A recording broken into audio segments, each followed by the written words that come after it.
Am I the a-hole for telling my sister she doesn't deserve our mom's attention and sympathy after finding out her fiancé cheated? I, 26 female, have a younger sister, Bella, 23 female, and we've had a tense relationship for the past 10 years. When I was 6 and she was 3, our dad, 47 male, cheated on our mom, 47 female, which destroyed our family. My mom was working hard in medical school while also trying to parent me. Meanwhile, my dad resented that she had the audacity to continue school instead of dropping out to be a full-time wife. Instead of talking to her about it, he became passive-aggressive, tried to sabotage her, and eventually started an affair with my stepmom, Judy, 44 female. My mom found out when she came home and caught them in her bed. Since Bella and I were really young, my mom decided not to tell us the truth. Judy used that to get on our good side. I was always polite but distant, but Bella was young enough to fall for it. And before long, she started calling Judy Mom. That really upset our mom, but Judy and my dad loved it. I found out the truth when I was 10 and became cold and angry whenever I had to go to my dad's place. My mom tried to put me in therapy, but Judy and my paternal grandmother didn't think it was necessary, so my dad refused to consent. My mom had to take him to court over it. When Bella was 13, she started pressuring me to acknowledge Judy on Mother's Day and to convince our mom to share the day with her, since, in Bella's words, they're both our moms. I finally snapped and told her the truth. At first, she didn't believe me, but when Judy's brother confirmed it, she sulked for about a week. Then, she went right back to being affectionate with Judy. Her excuses? It was a long time ago. Cheating happens. You can't stop love. Everything worked out in the end. She started telling our mom she should forgive our dad and accept Judy. She even told her that she would be a bad mom if she hated them more than she loved her children. To her credit, my mom tried to get along with them, but Judy was such a passive-aggressive mean girl witch that my mom eventually gave up.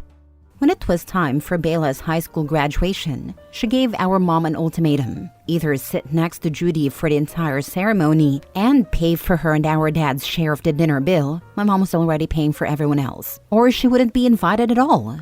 Our mom chose to sit out the graduation and didn't attend the dinner. Judy then made a post about how evil some mothers can be for not putting their children first. Bella liked and shared it. In response, our mom took back the car she had gifted Bella. It was still in her name. She still paid for Bella's college tuition but refused to cover her room and board like she had for me. Bella accused her of favoritism. After that, they went very low contact, and it's been that way for years. During this time, Bella met, dated, and got engaged to Ethan, 26 male. She did send our mom a wedding invitation, but I suspect it was just to get some money out of her. Unfortunately for Bella, the engagement ended after she found out Ethan had been cheating on her. She learned it the hard way when she went to the doctor and discovered he had given her an STD. Bella reached out to our mom, but all she got was a short text: "I'm sorry you're going through this." Bella was furious, but I told her that given how she had treated our mom and dismissed what our dad and Judy did, she shouldn't expect much. Now, Bella, my dad, Judy, and some paternal relatives are calling me an a-hole. Am I the a-hole? Now for the top comments. Not the a-hole. The forgiveness bus is a ride set up by people who do awful things and don't want long-term consequences. I am brazenly, unashamedly, stealing the heck out of this line. What a perfect way to sum up the whole be a bigger person scam. Thank you. Not the a-hole. Why is Bella upset? If she thinks your mom should forgive your dad and Judy, then she should forgive Ethan and his affair partner.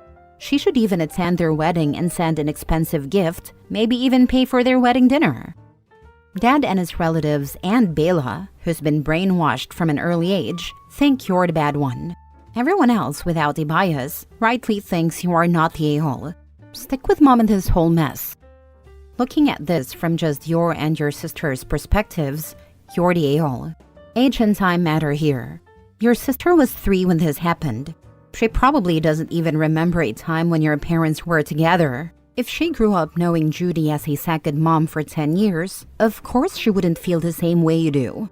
You found out the truth at 10. She found out at 13. You just can't compare the two situations. You're right, both situations are different. My mom gave my sister more sympathy towards her situation in a single text than Bella ever gave her in years. Next story.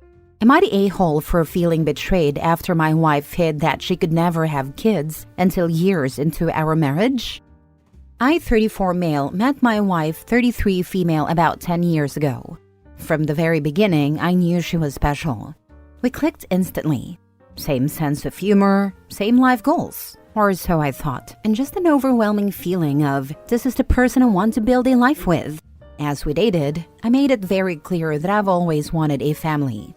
I wasn't pushy about it, but I talked about how I looked forward to being a dad someday, how I wanted to raise kids, and create a loving home together. She never gave any indication that she didn't want that too. She would smile, nod, and sometimes even talk about what kind of parent she thought she'd be. Fast forward a few years, we get married. It was the happiest day of my life. I loved this woman with my whole heart, and I truly believed we were on the same page about everything that mattered. Then a few years into our marriage, we started talking more seriously about trying for kids. That's when she finally dropped the bombshell. She has known since before we even met that she has a medical condition that makes it impossible for her to conceive. Not unlikely, not difficult, impossible. I was stunned. It wasn't even just that she couldn't have kids, it was that she knew all along and never told me. Not when we were dating, not when I expressed over and over how much I wanted children, not before we got married. When I asked her why she never told me, she just said she didn't want to lose me and hoped that by the time we got to this point, I would love her enough that it wouldn't matter. She also admitted that she was scared I would leave if I knew. And now, I don't even know how to feel. I love her. I loved her. But I can't shake this overwhelming feeling of betrayal. This wasn't some small omission. She took away my ability to make an informed decision about my future. She knew this was a deal breaker for me and just lied by omission. I feel trapped. I feel cheated. And worst of all, I don't know what to do next. Reddit, what would you do? She only cared about protecting herself, and you should now do the same. Well, everyone is telling him to leave and divorce, but he stupidly thinks that giving kids, adoption or surrogacy, with this liar of a woman will fix his marriage. No, because having kids is not the real problem here. The problem is that she lied, strung him along and trapped him. Having kids will not change the fact that she conned him into marriage. Kids cannot save marriages with these kinds of issues. Having kids with a woman who you cannot trust will not be beneficial for you or the kids if later Opie decides he cannot keep with what she did to him. Yeah, this exactly. Well put. There are other ways to have kids without conceiving naturally. But that's not the issue, is that she misled him for years. If she'd told him while they were dating, been honest and vulnerable, he might have said, "Hey, we can adopt instead. It's okay by me." But she didn't. She kept a lie up for years and even talked about herself as a parent, knowing that it was impossible in a natural way. The betrayal is, in my opinion, unforgivable, and that's why he should leave. You should leave her. She betrayed you, strung you along for her own selfish wants. She completely dismissed her feelings and made you look like an idiot. Sorry. I knew this was important to you, but still doesn't care because she got what she wanted. You can never trust her now. A relationship without trust is nothing, not the a-hole. I've seen a lot of replies saying I should leave her, and honestly, part of me agrees. I feel completely betrayed, and trust is such a big deal to me. But I also don't want to condemn her for something she couldn't control, her medical condition. The issue is more than she never really talked about wanting to have kids either. It's not just about the kids, it's about the fact that she hid something so important for me. I care about her deeply, but I don't know if I can move past this. I'm leaning toward leaving because I'm struggling to see how we rebuild trust after this. Next story. Am I the a-hole for telling a woman her baby is not a miracle? 15 female here. My baby half-brother was born a few months ago.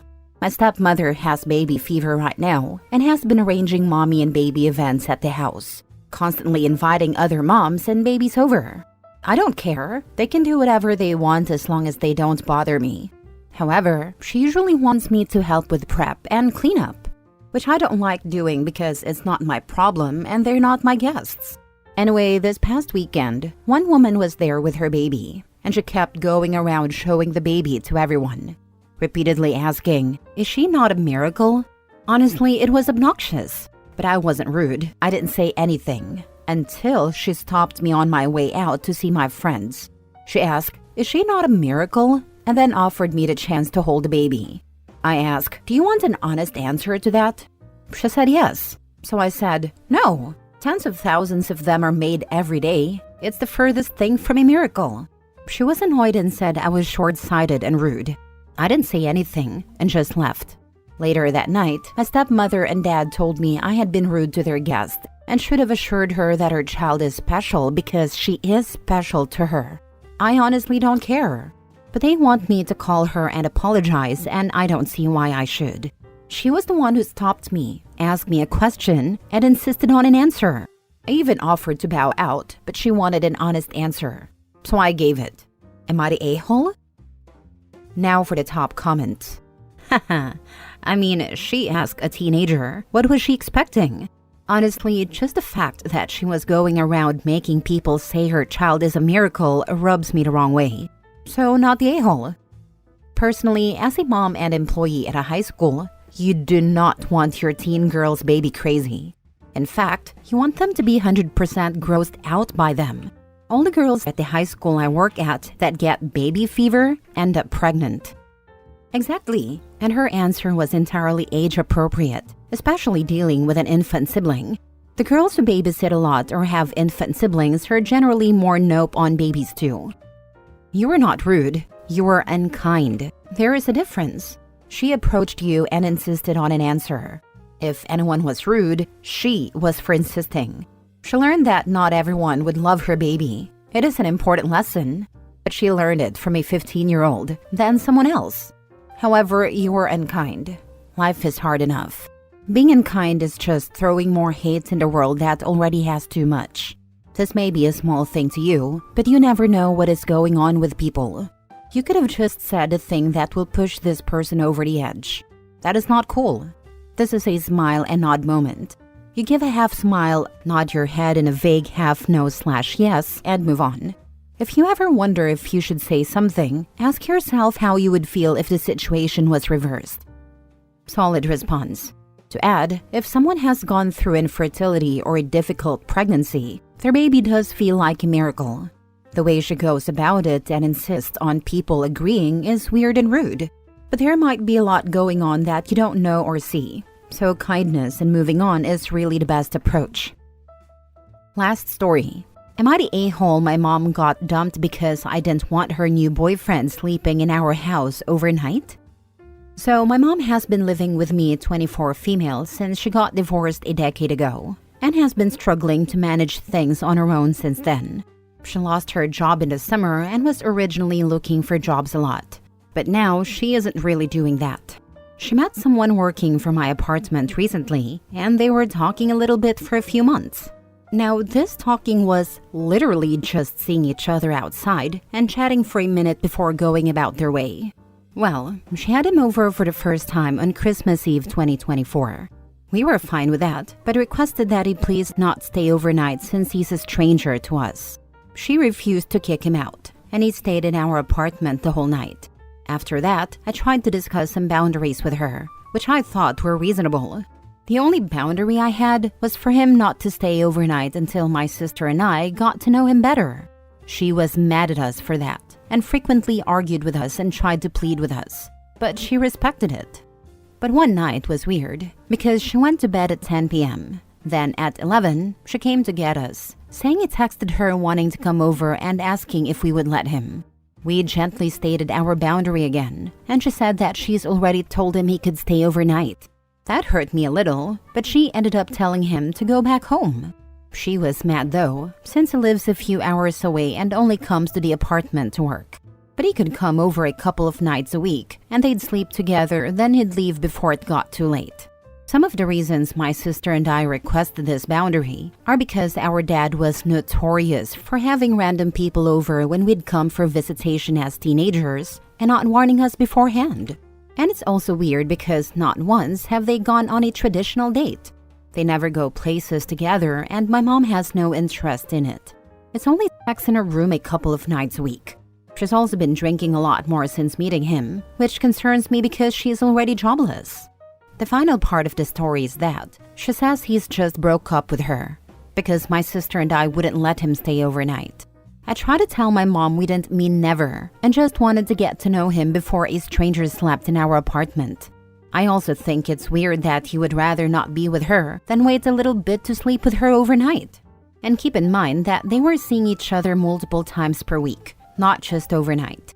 My mom is pissed at me, begging me to let him stay overnight so she can get him back, and giving me the whole spiel about how she has always taken care of us and this is how we repay her. Saying, "Don't you care about my mental health?" and that he's the only thing that makes her happy. This has been weighing on me for weeks. So I really need to know, am I the a-hole for upholding my boundary? Edited to add. Adding a new section about where the guy lives to make it clearer, since I shouldn't have buried it in long paragraphs. I don't want to reveal too much, but he lives 3 hours away, and his job involves traveling. So is down where we were on weekdays, and doesn't have a permanent place up here. Yeah, of course. We lived with my mom when I was 14 until college, when I started paying most of the rent because my mom was struggling. But my sister and I moved for a work opportunity a few years ago, and our mom came with us since she didn't have much at our old place and couldn't pay rent alone. That's why we live together now. When the divorce happened, we lost the house and have been living in apartments and people's basements since. Not the a-hole. It is 2025. Please inform your mom that a dude who would rather go to your house with your 2 adult kids to have sex instead of, I don't know, his home, is married. Or, since he doesn't have a place to stay in the area he works, is looking for a free hotel with extras. I feel ya, but in my experience, when dude would rather text you at 11 and come to you rather than ever inviting you to his, it's because he can't be caught at his. She says he just broke up with her because me and my sister wouldn't let him stay overnight. He broke up with her because she does not have her own place. She's just blaming you for it. Not the a-hole. The guy is a mooch. All he cares about is a free place to sleep and getting some action. If he really wanted to have a relationship with her, he'd get a hotel room. He obviously is either married or has a significant other, and this is his side gig. Mom is being used and wants her kids to accommodate this loser. There's nothing wrong with mom wanting a sex life, but she should make other arrangements. What if everyone in the house was bringing folks in for sleepovers? Yuck.